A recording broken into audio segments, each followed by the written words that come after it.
Hello అండి, అందరికీ నమస్కారం. Welcome back to my channel Sindhu Jaiswal.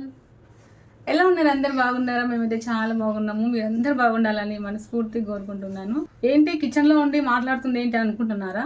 So ఏం లేదండి, ఈరోజు సండే కాబట్టి ఈరోజు మా పిల్లలకి ఇష్టమైన రెసిపీ చేస్తున్నాను అనమాట. Bagara rice, mutton curry. మీకు ముందే చెప్పాను కదా, వాళ్ళకి నాన్ వెజ్ అంటే చాలా ఇష్టమని. అదనమాట, ఈరోజు అయితే నాన్ వెజ్ కుక్ చేస్తున్నాను. మా పిల్లలకే కాదండి, మా వారికి కూడా చాలా అంటే చాలా ఇష్టం అనమాట ఈ కాంబినేషను. అందుకని ఈరోజు చేయబోతున్నాను. ఓకే, మరి స్టవ్ ఆన్ చేసి ప్యాన్ పెట్టుకోవాలండి. చూసారు కదా, స్టవ్ ఆన్ చేసి ప్యాన్ పెట్టేసి అందులో ఆయిల్ వేసాను. ఆయిల్ హీట్ అయిన తర్వాత బగారా దినుసులు వేసుకోవాలి. తర్వాత పచ్చిమిర్చి యాడ్ చేసుకోవాలి. చూడండి, కరివేపాకు వేసుకోవాలి. నెక్స్ట్ అల్లం వెల్లుల్లి పేస్ట్ వేసుకోవాలి. బగారా రైస్ చేస్తున్నానండి నేను. అల్లం వెల్లుల్లి పేస్ట్ కొంచెం ఎక్కువ వేసుకోవాలి, బాగుంటుంది. ఇప్పుడు మంచిగా కలుపుకోవాలి. అల్లం వెల్లుల్లి పేస్ట్ వేసాం కదా, మంచిగా పచ్చివాసన పోయేంత వరకు మంచిగా ఫ్రై చేసుకోవాలండి. నెక్స్ట్ కొద్దిగా కొత్తిమీర యాడ్ చేస్తున్నానండి. నెక్స్ట్ ఇప్పుడు వాటర్ యాడ్ చేసుకోవాలండి. ఈ గ్లాస్తో 2 గ్లాసుల రైస్ తీసుకున్నాను. దీంతో 4 గ్లాసెస్ వాటర్ యాడ్ చేసుకోవాలి. 2 గ్లాసులు తీసుకున్నాం కాబట్టి 4 గ్లాస్ వాటర్ యాడ్ చేసుకోవాలి. దీంతో 2 అనమాట. చూడండి, 3, ఇదిగో 4, అంతే అండి, సరిపోతుంది. చూడండి, మూత పెట్టి వాటర్ మరిగించుకోవాలి. చూడండి, ఇటువైపు అయితే రైస్ అవుతుంది, ఇక్కడ వచ్చేసి కర్రీ చేస్తున్నాను, మటన్ కర్రీ. అందుకోసం ప్యాన్ పెట్టి ఆయిల్ వేస్తున్నాను. చూడండి, ఒక 2 టేబుల్ స్పూన్ల ఆయిల్ వేసాను. ఆయిల్ హీట్ అయిన తర్వాత ఆనియన్స్ వేసుకోవాలి, అలాగే పచ్చిమిర్చి కూడా దాంతోపాటు వేసుకోవాలి. చూడండి, ఇప్పుడు మంచిగా కలుపుకోవాలి. ఆనియన్స్ లైట్గా ఫ్రై అవ్వాలండి, మంచిగా గోల్డెన్ కలర్ కావాలి. నెక్స్ట్ ఇప్పుడు కరివేపాకు వేసుకోవాలి. నెక్స్ట్ కొద్దిగా కొత్తిమీర యాడ్ చేస్తున్నాను. మీకు ఆల్రెడీ చెప్పాను కదండి, కొత్తిమీర నేను ఎక్కువనే వేస్తాను వంటలలో. ఆనియన్స్ మంచిగా ఫ్రై అయితే మంచిగా గ్రేవీ అవుతుందండి. అందుకని మంచిగా ఆనియన్స్ని ఫ్రై చేసుకోవాలి. మటన్ కర్రీ ఇట్లా గ్రేవీ టైప్లో చేస్తున్నాను కాబట్టి ఇట్లా మంచిగా ఫ్రై చేసుకోవాలి. నెక్స్ట్ పసుపు యాడ్ చేస్తున్నాను, మంచిగా కలుపుకోవాలి. చూడండి, ఆనియన్స్ లైట్గా ఫ్రై అయిపోయినాయి. ఇప్పుడు అల్లం వెల్లుల్లి పేస్ట్ వేసుకోవాలి. చూడండి, 2 స్పూన్ల దాకా వేస్తున్నాను నేను. ఇప్పుడు మటన్ యాడ్ చేసుకోవాలి.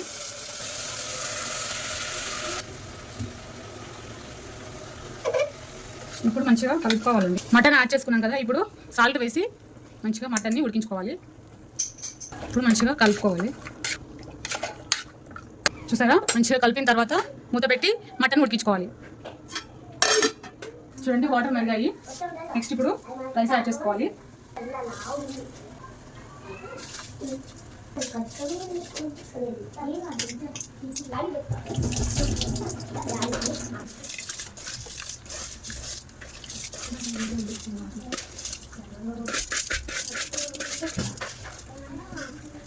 యాక్చువల్లీ వాటర్లోనే సాల్ట్ వేయాలి, కాకపోతే మర్చిపోయాను, అందుకని ఇప్పుడు వేస్తున్నాను.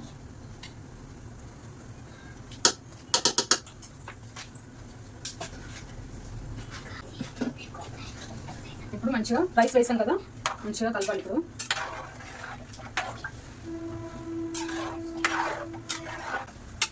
చూడండి, రైస్ వేసిన తర్వాత ఇట్లా మంచిగా కలిపి మూత పెట్టి ఉడికించుకోవాలి. చూడండి, రైస్ అయిందా లేదా అనేది చూద్దాం రండి. చూడండి, రైస్ అయితే ఉడికింది. చూడండి, ఇప్పుడు స్టవ్ ఆఫ్ చేసుకోవాలి. ఇక్కడ వచ్చేసి మటన్ చూద్దాం రండి. వాటర్ అంతా పోయి ఆయిల్ సెపరేట్ అయింది. చూడండి, ఇప్పుడు టొమాటోస్ యాడ్ చేసుకోవాలి. టొమాటోస్ వేసాం కదా, ఇప్పుడు మంచిగా కలుపుకోవాలి. ఇప్పుడు ఒక 2 నిమిషాలు మూత పెట్టి ఉడికించుకోవాలి. మంచిగా వాటర్ అంతా పోయి మంచిగా ఉడికింది. చూడండి, ఇప్పుడు కారం వేసుకోవాలండి. 2 స్పూన్ల కారం అయితే వేసానండి. నాన్ వెజ్ కాబట్టి కారం ఎక్కువే ఉండాలండి, చప్పగా తినకూడదండి, బాగుండదు నాన్ వెజ్కి. ఇప్పుడు మంచిగా కలుపుకోవాలి. మటన్ కాబట్టి వాటర్ వేసి ఉడికించుకోవాలండి, ఎందుకంటే మటన్ మంచిగా ఉడకాలి కాబట్టి వాటర్ యాడ్ చేసుకోవాలి. నెక్స్ట్ ఇప్పుడు చూడండి, వాటర్ యాడ్ చేస్తున్నాను. ఇప్పుడు మూత పెట్టి మంచిగా ఒక 5-6 విజిల్స్ వచ్చేంత వరకు మటన్ బాగా ఉడికించుకోవాలి. చూడండి మూత పెట్టేసి మంచిగా 5-6 విజిల్స్ వచ్చేంత వరకు మటన్ మంచిగా మెత్తగా అయ్యేంత వరకు ఉడికించుకోవాలి. చూడండి 6 విజిల్స్ అయితే వచ్చాయి. మటన్ ఉడికిందా లేదా అనేది చూద్దాము. చూడండి మటన్ మంచిగా ఉడికింది. ఎంత సాఫ్ట్గా కుక్ అయిందో చూడండి. చూడండి సాఫ్ట్గా కుక్ అయింది.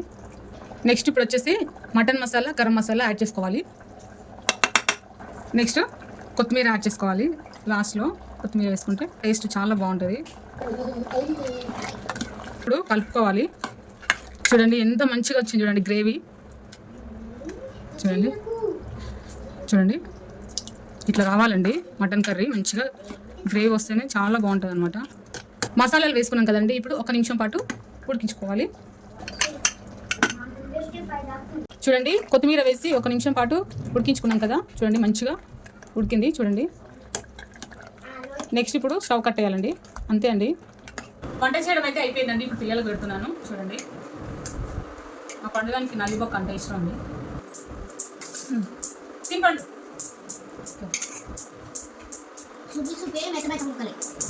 మెత్త ముక్కలు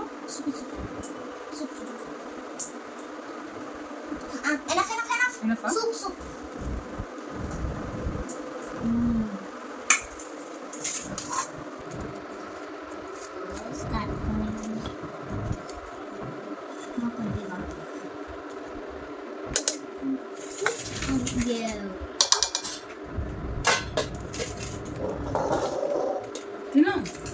మటన్ అయితే చాలా మంచిగా వచ్చిందండి. ముక్కలు చూడండి ఎంత మంచిగా ఉడకాయో. ఇట్లా సాఫ్ట్గా కుక్ అయిపోయింది. చూద్దాం టేస్ట్ ఎలా ఉందో.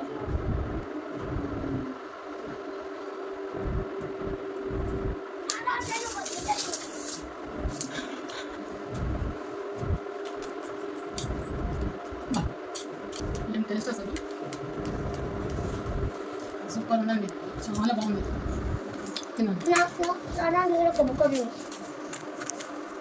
పిల్లలకి వాళ్ళు కలుపుకోలేదంట, అందుకని కల్పిస్తున్నాం.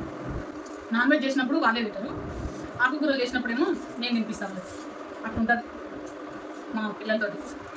కొంచెం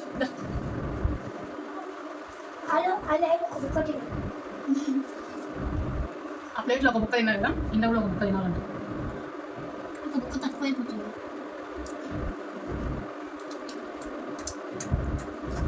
చాలా బాగుంది. దాని అక్కడ మటన్ బగారా రైస్ చేసిన కాబట్టి వీటి రెండింటి కాంబినేషన్ చాలా బాగుంటుందండి. ఓకే మరి ఇదండి ఇవాళ వీడియో. ఈ రెసిపీ మీకు నచ్చిందని అనుకుంటున్నాను. నచ్చితే కనుక లైక్ చేయండి. మీ ఫ్రెండ్స్ అందరికీ, మీకు తెలిసిన వాళ్ళందరికీ షేర్ చేయండి. ఇంకా ఎవరైతే సబ్స్క్రైబ్ చేసుకోకుండా చూస్తున్నారో సబ్స్క్రైబ్ చేసుకొని చూడండి. లైక్ చేయండి, కామెంట్ చేయండి. ఎందుకంటే మీ లైక్, మీ కామెంటే నాకు ఒక బూస్ట్ అండి. సో ఫర్దర్గా వీడియోస్ చేయడానికి ఇంట్రెస్ట్ ఉంటుంది అనమాట. సో లైక్, కామెంట్ మాత్రం తప్పకుండా చేయండి. సో అదండి, నెక్స్ట్ మరొక మంచి వీడియోతో మేము ఉంటాను. And bye.